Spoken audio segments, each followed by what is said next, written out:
If you're black and you're waking up, don't fall for the traps. Because more and more of us are waking up every day. And it's a beautiful thing. It's a very great thing. But what they don't tell you about it is when you're waking up and when you're going through your spiritual reawakening, that's when your spirit is the most vulnerable. Because at this time, everybody got something to sell you. So a lot of conscious people, a lot of spiritual black people fall into these 4 common traps that we're about to go into. So not only are I'm going to break down the 4 traps and what they are, I'm going to tell you a way to avoid each and every one of them in a real actionable step. Because as we know on this channel, knowledge doesn't become wisdom until it meets practical application. How y'all doing, man? How y'all doing today? Now the first, before we even get into that, I know y'all see these right here. I know y'all see these. Now, these ain't take me as long as the other ones normally do, but I think these are pretty good, bro. Come on now. I got a free gift for the first one in the comments to tell me what you think that is right there. But I'll give you a hint. The answer is in the title of this video. The first trap that a lot of spiritual black people fall into and fall victim to is something I like to call performative posturing. Now this one is pretty common. This is what a lot of people fall victim to as they're going through their reawakening. Is basically someone who's very deep and very social online and talks about all these real world issues and how capitalism and the system is broken and this, that, and the other. But in real life, they don't walk any of it. They don't walk anything that they talk about. Because they're undisciplined in real life, they don't apply any of these things. They don't have any actionable steps that they can use to actually take that knowledge about what the system is doing and about microaggressions and this and that and actually apply it to their life and make their life better. So instead, they just do performance. They just give you what looks like someone who's woke, what looks like someone who's spiritual, but on the inside, they're still broken, damaged, and lost, just like 98% of the world. So in order to avoid this trap, I got one practical step that we can put into place. Because as you go through your reawakening, a lot of people are going to be trying to pull you different ways and sway you left and right and tell you what's right and wrong. And too many times we go through something called paralysis by analysis, where we're intaking so much nonsense. So in order to avoid that altogether, you need to do the quiet work. The quiet work is the work that happens between you and God. Nobody else knows about it. The quiet work is actually taking that knowledge and applying it to your life by building new habits or breaking old habits or learning something new between you and God. No one else knows about. Doing the shadow work, doing journaling, doing the therapy, taking your time to learn about yourself and learn what made you the way you are today so you can change your life going forward. So what does quiet work look like? What is an example of that? For the next week, I want you to pick one non-negotiable thing, one non-negotiable habit, and master it. Now you're saying, how can I master something in 1 week? Because you're thinking too big right there if you're thinking that. Because what I say by one non-negotiable is if I want to wake up at 6 a.m. every day, it's non-negotiable. Not because anyone else is expecting me to, not because I'm putting on a performance, but because that's who I say I am. That's who I say I want to be. So make that non-negotiable and do it for a week. Don't tell anybody but God.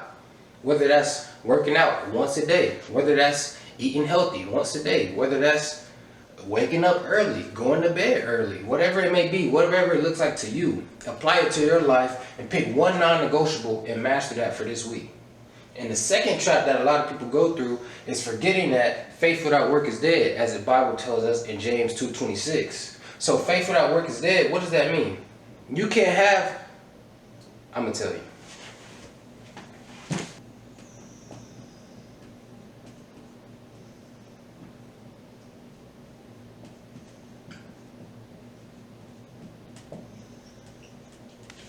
The second trap that a lot of spiritual and conscious black people fall victim to is what I call spiritual substitution. Spiritual substitution is when you use something outside of you, something external, and put it in place of you and God. Put it in between your relationship.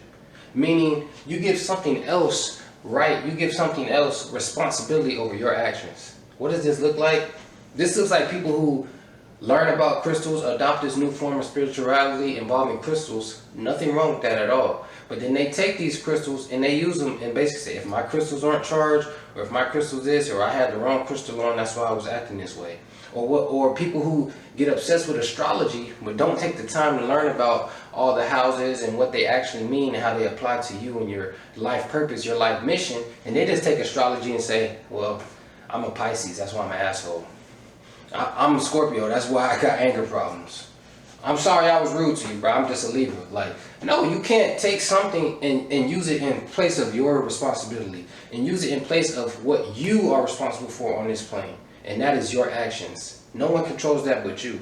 Well, every time, honestly, even Christians, man, they take the Bible and they misinterpret it and they skew the image, they skew the allegories to mean something that it doesn't, to take responsibility off of themselves, to make it seem like it's okay to fall up short, fall victim. Even Christians who feel so comfortable saying, well, I'm a sinner, I'm imperfect. Well, if we were made in God's image and God wasn't a sinner, was he? So why are you so comfortable aligning with the fact that you're a sinner instead of aligning with the fact that you have the Holy Spirit within you and striving every day to be righteous? Because I know we do live in a world, we live in a system that's controlled by a lot of things. It has a lot of factors on us. But that doesn't take away from our responsibility, our right to just be good, righteous people. Strive to be righteous every day as much as we can. The Bible tells us in 2 Timothy chapter 3, verse 5, to stay away from the people who act religious but don't do the work that it actually takes to be godly. So stay away from the people who take these these stones, these crystals, spirituality, whatever misinterpretations, and try to use that as an excuse for being an absolutely terrible person. So how do we fix that? You have to use your beliefs as tools, not excuses. Meaning this newfound religion or this newfound crystal system or whatever you actually are taking time to learn about, believe in, and align with spiritually, whatever works for you, great. But use it as a tool to be better, as a tool to be a better person, to be more righteous, to be more upright. Not an excuse for copying you out when you fail, when you come short. Not an excuse for saying, well, I tried my best, but the Bible says we're not perfect, so you got to get the best that I can. No, take some accountability. If you made a mistake, if you did something that you know wasn't right, be better. Spirituality is meant to be a tool for your betterment. Spirituality is not meant to make you think that there's a gap between you and God. You and God are like this, whether you know it or not. But the moment you align with that fact, you hold yourself to a higher standard. So what does breaking free from spiritual substitution actually look like?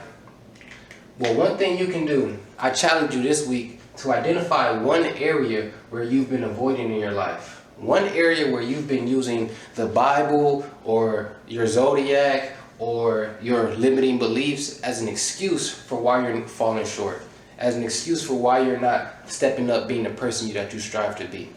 So identify that one area and then attack it. Make that your goal for this week. If you feel like you're being a terrible boyfriend, or you're being a terrible husband, or you're being a terrible son, terrible daughter, terrible lover, identify that weakness that you've been exhibiting. Break down why. Where does it come from? What limiting belief have I been using? Have I been operating under? And then attack it. Change it. I challenge you for 1 week. That's your mission. That's your goal. If you've fallen victim to spiritual substitution, this is your goal for the week.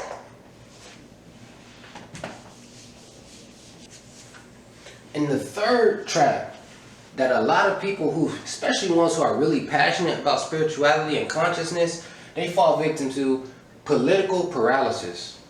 Political paralysis is becoming so wrapped up in TikTok, Instagram, and Twitter debates, and what Trump is doing, what president we should have had, the Democratic versus the Republican Party, and becoming so looped up in this game that they feed you of politics that you forget how to actually apply this stuff to your real life. You're so caught up in big picture politics that you're missing the ones right in front of your face. You're missing the real life politics that you can have an impact on.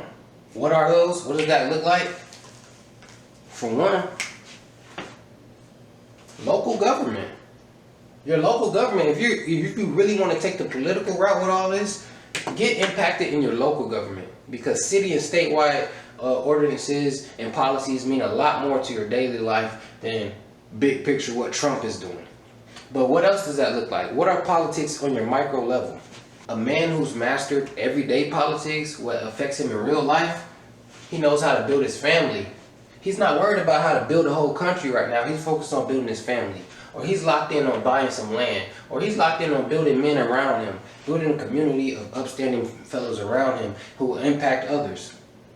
Or even at a micro level. Coaching little league sports, making an impact on children who don't have a father figure in their life. These are real life politics that you can apply and work into your life instead of getting so trapped in the political paralysis that a lot of our people go through. Because we know the system has been built and engineered against us, and then once we start finding out the ins and outs of it, we want to just fight it. We want to just rush into that. And there's a time and a place for that.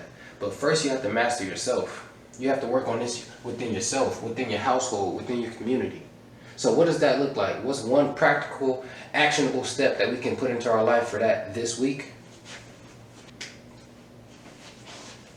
This week, I want you to take 1 hour to learn a new skill. Whether that's about stock trading, whether that's about sales, whether that's about ownership, working towards buying some land, whether that's about creating a LLC and establishing business funding. Take 1 hour to learn something that will actually apply to your life. Something that you can learn and then pass forward to your children, or pass forward to your homeboys, or pass forward to your community if you make content. Take something that you actually need to learn that can actually be applied to help black people, and take 1 hour this week dedicated to learn it. Because Proverbs 13:22 tells us that the good man not only leaves an inheritance for his kids, but for his children's children. So we need to stop getting so wrapped up in the big picture and first handle the micro, handle the real picture, handle the everyday things. Because we can talk about Trump and Kamala Harris and tariffs all day, but can you show me an actionable step to make $1,000 that doesn't involve a 9 to 5? Can you show me something that's legal and doesn't involve a 9 to 5, something that I can apply my mind to? And then we can teach these skills to our youth. We can teach these skills to our brothers, and we can pass this on.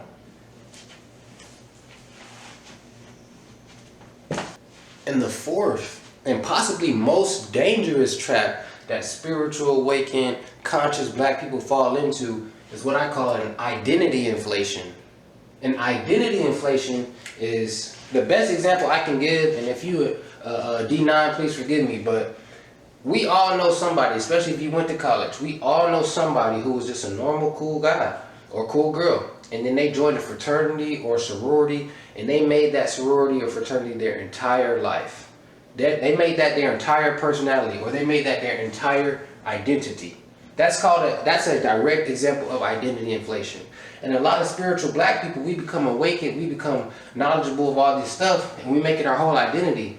And then we lose ourselves, because not only do you have to fight that fight on that front, you have to exist in the real world. You have to put together a plan in your real life, in your everyday life, to free yourself.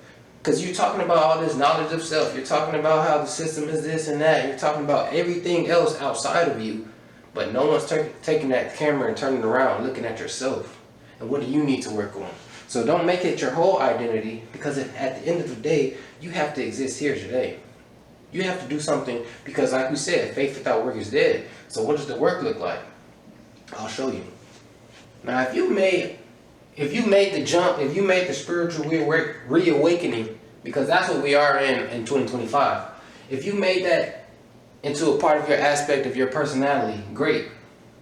But now I challenge you to make a 7-day plan. If you're passionate about anything, make a 7-day plan. I want you to plan out your next 7 days. Because a lot of brothers, a lot of men, a lot of black men go through life without having a plan. We don't have a plan for tomorrow. We don't have a plan for the week. We don't have a plan for the month. Fuck a 3-year, 5-year plan. We don't have any plan. So I challenge you to start right now and make a 7-day plan. And all these steps that I laid out are actionable, practical steps that can apply to your life. And if any of them impact you, if any of them resonate with you, let me know in the comments. Because what I'm doing right now, I'm writing a book.